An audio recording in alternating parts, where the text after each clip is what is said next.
How's it going, guys? And welcome to my UFC 203 prediction video. This is a good card, in my opinion. There'll be people tuning in for many different reasons, though. For me, the main thing I'm watching this for is the Miocic and Overeem fight. Big fan of Overeem, but really like Miocic, so it's a win-win for me. But I'm really backing Overeem in this one because I want him to win. But there'll be a lot of people tuning in to watch CM Punk. And looking at social media, what people have been saying about CM Punk, I think some people have forgot how to have a bit of fun. It's a freak show fight at the end of the day. We all know this. Um, I was a fan of Pride FC. Quite a few people that's never watched any of those fights, that are modern day UFC fans. Because if you go on UFC Fight Pass and watch some of the Pride events, you'll have a good time. But there was loads of freak show fights. Some of the Fedor fights were fucking crazy. I remember when he fought that big giant Hong Kong dude, Japanese dude, like 7'3", fucking armbarred him. I think it was crazy. It literally looked like that guy was that big. It looked like Fedor was a baby. Grabbing his arm. It looked ridiculous. I like those sort of fights because they're crazy. It's like the Kimbo Slice and they had a 5,000 fight. Loads of people were ripping into that. They were ripping into Bellator. But it was fun. And, it's sad what happened to Dead of 5,000 after the fight. He had, some sort of a heart attack, I believe. His heart stopped or something. Well done to the paramedics and the hospital staff that got him back alive and everything like that. And, Kimbo Slice passed away. Pretty brutal stuff. But, the freak show fights for me are always fun. And it takes something off the seriousness of the sport at times. So this is what I mean. This is why people like Conor McGregor. I won't go on about this, but this is why people like Conor McGregor, because he brings some fun to it. I know there's a lot of veterans of the sport and older people that don't like that type of talk, but it's kind of funny. It's just, it's silly. Don't take it too seriously. So CM Punk, fighting in the UFC, brings something to the table. I don't care what anybody says. He's got a big name, very famous, and the WWE, no matter what you say, do produce well-known people. Everybody knows who Hulk Hogan is. The man on the moon knows who Hulk Hogan is. Stone Cold Steve Austin, The Rock, Brock Lesnar. It's insane. It's what Brock Lesnar did to the UFC, and even Dana White has spoken about this was big. He brought a lot of different people to watch the sport. So CM Punk will bring something to this, but will he? Brock Lesnar went on to win a title, so it was legit. CM Punk's not going to win any title. Let's just say that right now. But maybe he can have 2 or 3 fights and see what he can do. So I'll get onto the predictions anyway, and I'll start off on the prelim card on Fox Sports 1. I'll try and hurry up a little bit with these. In the light heavyweight division, you got CB Dollaway against Barroso. I'm going to go with CB Dollaway in this. I've watched him since season 7 Ultimate Fighter when he was on Team Rampage. A good middleweight he was, but he only really lost against legit, top contenders, Machida, Bisping, amongst others. I think he got screwed against Tim Bosch. Fucking horrible, that decision. He definitely beat Tim Bosch in that fight. And maybe this going up in weight will be good for him, because I think quite a lot of people have noticed people either drop into their natural weight that they are anyway, or they're going up in weight and not having to cut ridiculous amounts of weight. Because even Cowboy Cerrone said recently that he felt brittle and weak at lightweight, so he's gone up to welterweight and it feels great. So you just never know. So I'll go with CB Dollaway in that fight. In the middleweight division, you've got Magalhães. I don't know if he's in relation to Vinny against Brad Tavares. I'll go with Brad Tavares in that one. The only thing I can say about Brad Tavares, though, I wish you were a little bit more aggressive. Listen, it's easy to say to someone to be more aggressive in that cage. It's very dangerous to do that. But, I think he's got something about him. I think if he were more aggressive, he'd get more opportunities. I just think he's a good fighter, but he just doesn't showcase his real skills in that.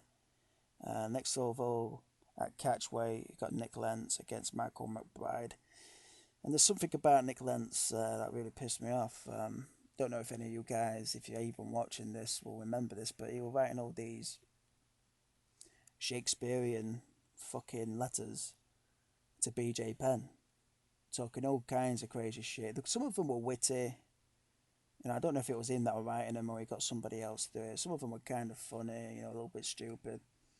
But the thing is, when BJ Penn come out and said, look, okay then, Nick, let's fight, because you've talked all kinds of shit about me, Nick backed out of a fight and didn't even want to fight him. So I can't really respect guys like that. If you're going to chat shit about someone, at least back it up and get in the cage with them. If you're wanting to do that, that is. Doesn't make any sense. But anyway, in this fight, I'll go with Nick Lentz against Malcolm McBride because I've never seen Malcolm McBride fight. In the women's bantamweight division, you got Jessica Ai against Beth Correia. Jessica Ai, I've watched her fight quite a few times. Well, I've watched her fight quite a lot, actually. I've watched every single one of her fights in the UFC. She started off in the UFC in 2013, beating Sarah Kaufman, but he got overturned because she tested positive for cannabis. Bollocks, that is. Always pisses me off, that. Lost against Alexis Davis, beat Leslie Smith, basically smashed Leslie Smith's ear off her face. And she's lost 3 in a row against legit women. Misha Tate, just a beast. Jory Payne, a beast. And Sarah McMahon, just an Olympic wrestler. If you can't wrestle, Sarah McMahon will wrestle you to the ground, simple as that. Then you've got Beth Correia, 33-year-old, 5'5", 11 fights, 9 wins, 2 losses. Went on a 3-fight winning streak, beating. She lost against Julie Kedzie. I know that says a split decision win, but I remember Julie Kedzie clearly beat the shit out of Jessamine Duke. I think she really beat up there, or it was against Baszler. That I think she clearly beat Duke though. I think she had her against the cage and really wailing on her for a period of that fight, and then she just destroyed Baszler. I remember that was pretty hard to watch that because she really laid into her.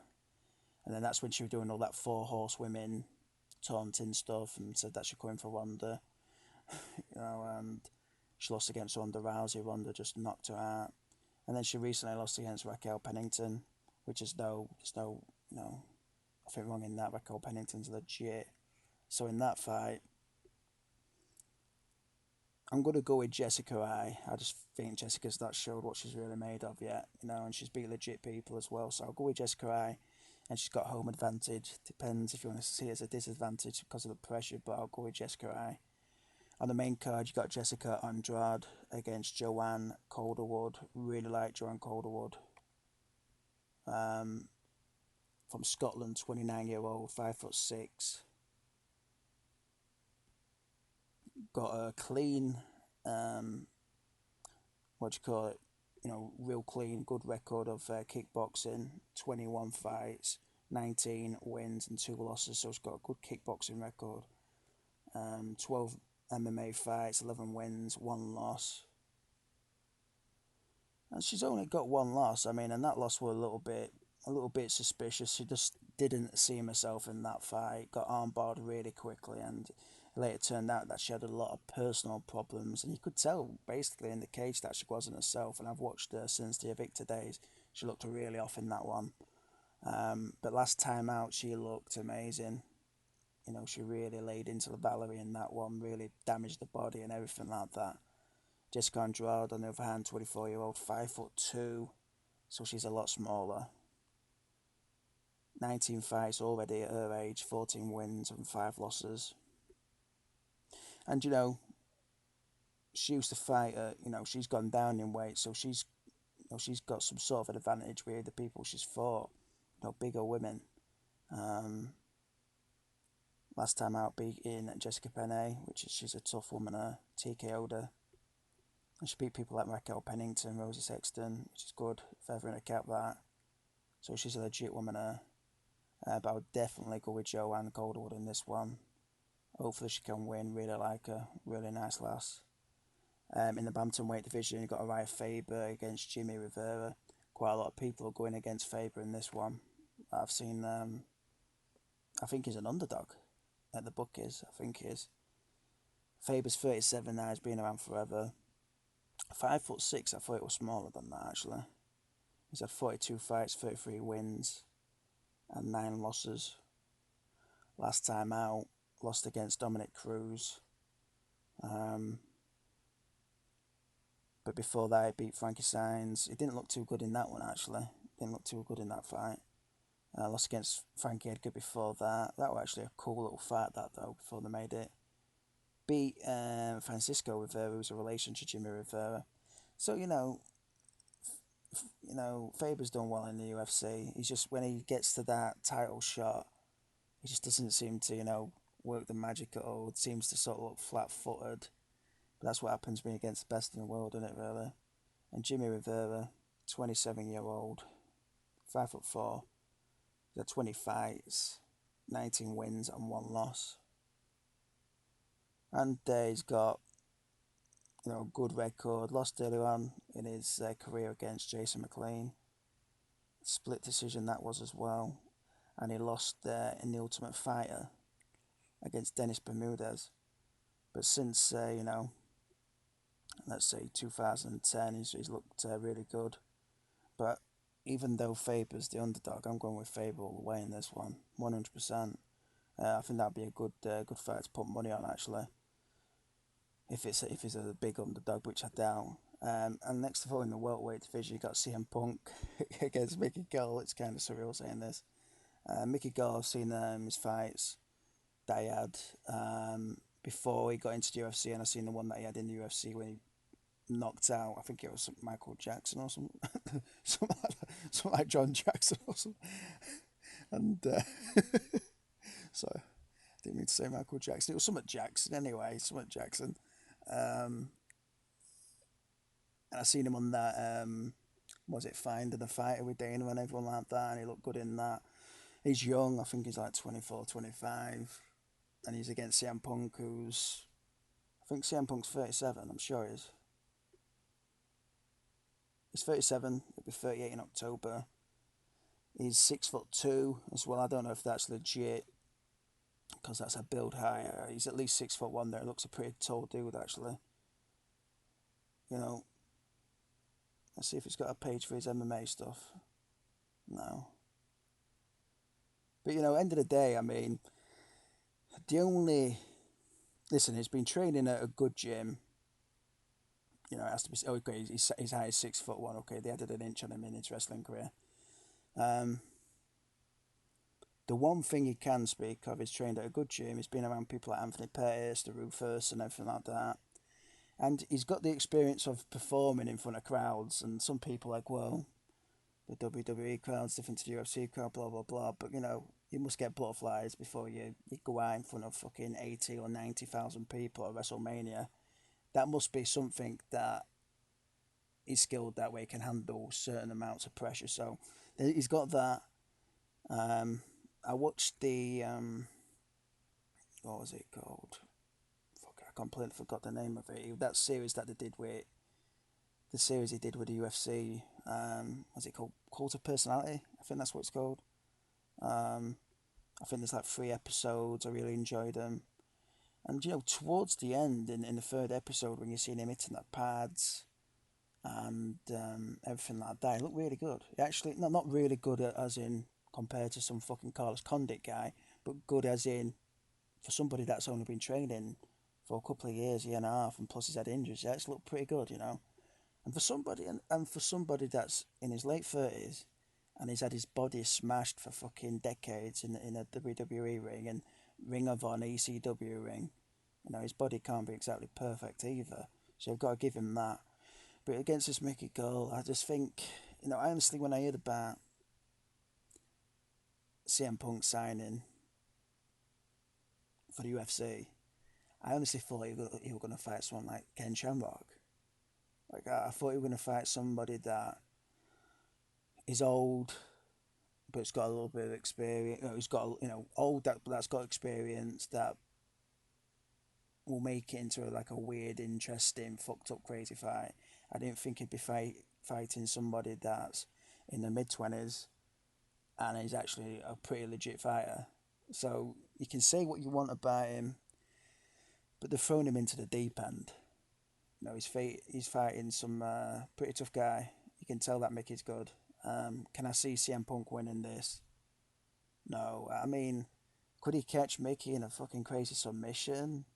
You know, you just never know. Could he land some cray kick?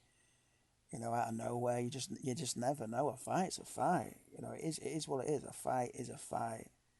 Um, but it's interesting. But I'm gonna go with Mickey. But you know, I think CM Punk at best will I think he'll gain people's respect to a certain degree. I think there's people out there that will always dislike him, no matter what. But I think he'll get a certain amount of people's respect. That's what I'll say. In the heavyweight division, you got Fabricio Verdum against Travis Brown. Verdum, I watched his fight with Cain Velasquez last night. Again, it's on YouTube, and man, the way he looked in that fight was amazing. His fight IQ in that fight was amazing. How he tied Cain Velasquez up in the clinch and everything like that. I was like, wow.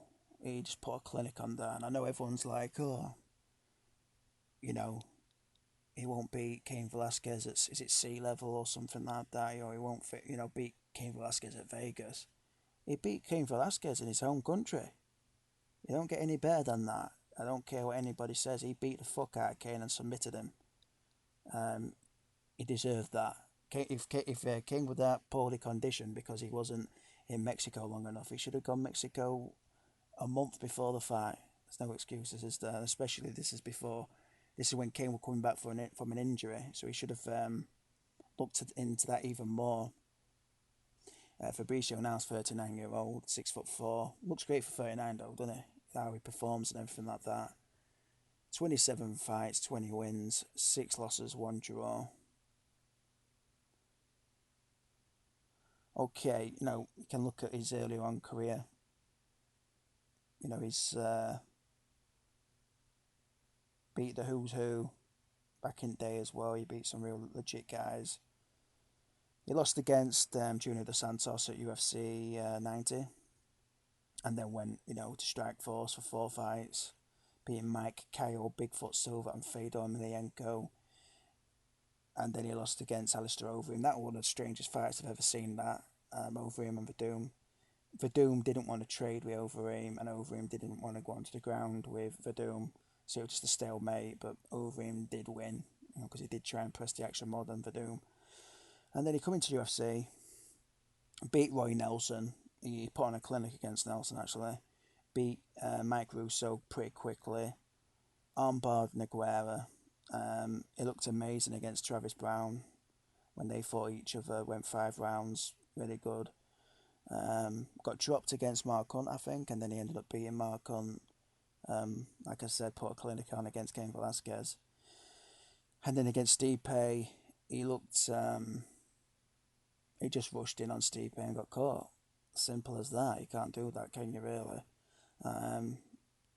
There's being aggressive and then there's being reckless, so you were really reckless against Stipe in that fight. And that was against Travis, not UFC 203. Travis, 6'7", 34. He's had 23 fights, 18 wins, 4 losses.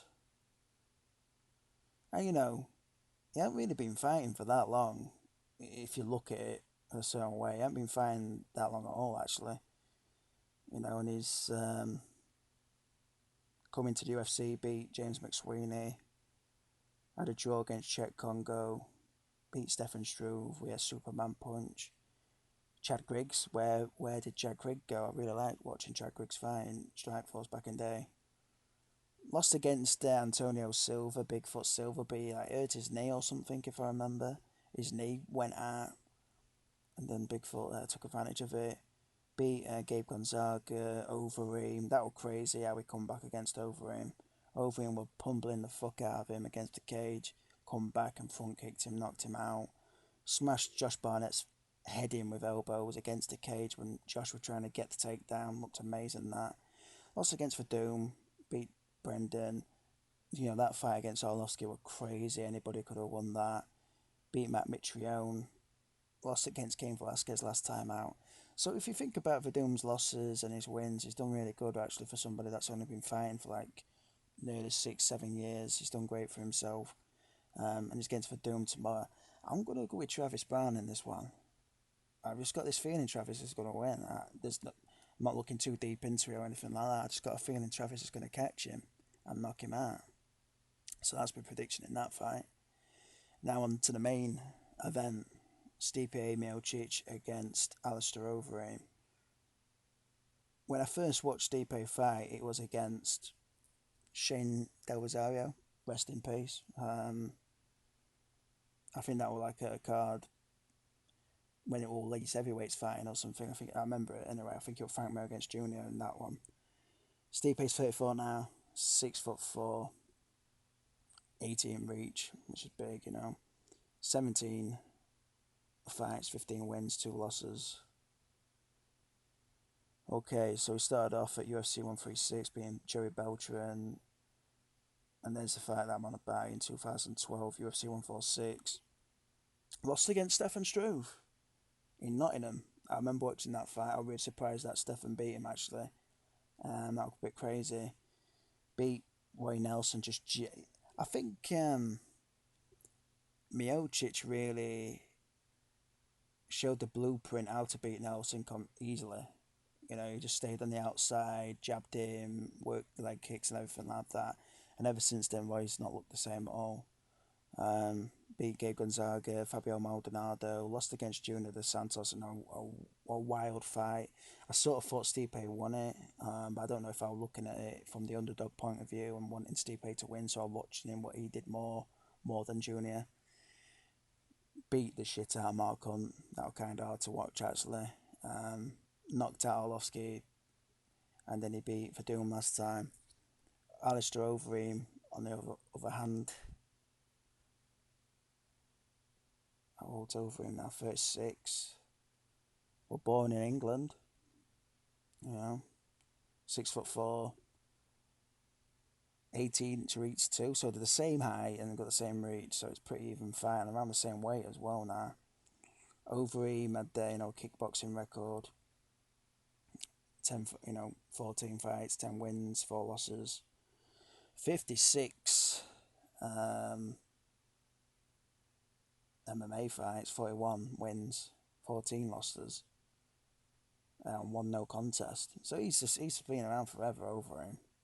I'm just going to go on to his kickboxing record here, and people can say what they want. He went from MMA to kickboxing, vice versa. His first fight ever was actually a kickboxing fight, though, if I look at the dates. But, he started off really in MMA. So looking at his fights here, he had his losses earlier on, and then in like 2009, he beat, Peter Hurts, kneed Teixeira. Okay, but he's got 2 fights against Badr, hasn't he? He beat Badr there in 2008. Knocked him clean out, which were amazing. Badr, there were some people, MMA fans, that have never watched Badr fight. That guy's legit. So if you want to get into kickboxing, you go onto YouTube and type his fights. That guy's a fucking lunatic. Badr. He's meant to be fighting Enrico Verhoeven very soon, in November, December. Beat Peter Hurts, Teixeira, lost against Badr in the crazy revenge fight that they had, and then he won K1. I remember watching a Ben Edwards fight. Beat him down. Then he beat Tyrone Spong, Saki, and Peter Hurts in one night. Nobody can ever take that away from him. That was really the last legit K1 tournament. You had Semi Schilt in that tournament. You had all the other fighters in it as well, and Alistair Overeem won it. And that was his last kickboxing fight when concentrating more on MMA. So since coming into the UFC, he beat Brock Lesnar. I remember so many people saying to me, Brock Lesnar were going to win that fight, and I'm like, are you serious? I'm like, are you crazy? And it goes to show Overeem beat him in 2 minutes 26 seconds easily. I lost against Bigfoot Silva.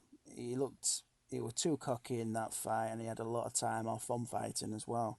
He was just so cocky in that one. Gassed out against Travis Brown. Has to be said, he just did. He was carrying all that mass back then. Frank Mir, Frank Mir was terrified to fight over him. You could just tell, you know, Frank Mir looked terrible in that fight. And Frank Mir is one of my favourite fighters. Lost against Ben Rothwell. Just got caught. Ben Rothwell's a powerful guy, and now he's on a 4-fight winning streak. Beat Stefan Struve. Outclassed Roy Nelson. He looked great in that fight. Alistair knocked out Junior Dos Santos. It's crazy. And then he fucking jump up kicked Arlovsky. So for me, this fight, I've watched so many of Overeem's fights over the years. I'm gonna pick him, and I think Overeem's got a good fan base. I mean, if you're not a fan of Alistair Overeem, or for whatever reason you've got in your mind that he's a dickhead or he's not a good guy, you go onto his website and he's got a documentary series called The Ream, and you watch that from start to finish when you've got a couple of days off work or when you've got some time, and just watch that series. It's well done. It's amazing, high quality, and just watch him. He's a cool guy, Alistair Overeem. He's real laid back, but he's a bad motherfucker as well. But he's a real good guy, and it's kind of shame that people have got this wrong impression of him. He's such a laid back guy, good family guy as well, and he seems a good friend, so I like him a lot. Stipe, another guy I like, but I've got, my allegiance is with Alistair Overeem in this one, so I'm going to go with him. So sorry for mumbling on in this video. But yeah, my main card picks are Calderwood, Faber, Mickey Gall, Travis Brown, and Alistair Overeem. I hope you enjoy the fights tomorrow, or wherever you are, and stay safe and take care.